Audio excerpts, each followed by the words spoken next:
വൈകല്യം കാലുകളെ തളർത്തിയെങ്കിലും നൃത്തത്തിലൂടെ ശ്രദ്ധേയാവുകയാണ് അലീമത്ത് ഷംന എന്ന കൊച്ചു കലാകാരി. എല്ലുകൾ പൊടിയുന്ന അസുഖം കിടപ്പിലാക്കിയെങ്കിലും തളരാത്ത മനസ്സുമായി നൃത്തത്തിലൂടെ പുതിയ ജീവിതത്തിലേക്ക് ഇഴഞ്ഞു നീങ്ങുകയാണ് ഈ 16-കാരി.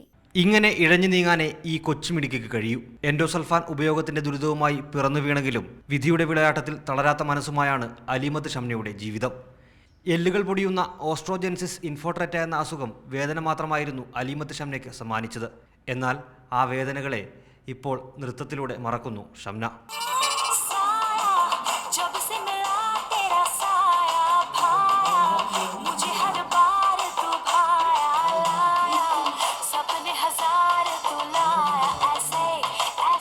ചെറുപ്പം മുതൽ പാട്ടുകളോട് കൂട്ടുകൂടിയ ഷംന പാട്ടിനനുസരിച്ച് കൈചലിപ്പിക്കാനും തലയാട്ടാനും തുടങ്ങി. അങ്ങനെ നൃത്തത്തോട് കൂടുതൽ അടുത്തു. കഴിഞ്ഞ ദിവസം സ്കൂൾ കലോത്സവത്തിൽ ഒപ്പനയിലും സിംഗിൾ ഡാൻസിലും പങ്കെടുത്തു എന്ന് പറയുമ്പോൾ ആ കുഞ്ഞു കലാകാരിയുടെ മുഖത്ത് അതിരില്ലാത്ത സന്തോഷം.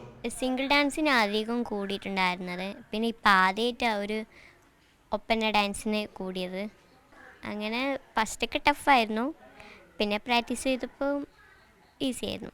കംഫർട്ടബിൾ ആണോ? ഡാൻസ് ചെയ്യുമ്പോൾ എനിക്ക് അസുഖം പോലെ ഉണ്ടാകുന്ന തോന്നലില്ല എനിക്ക്.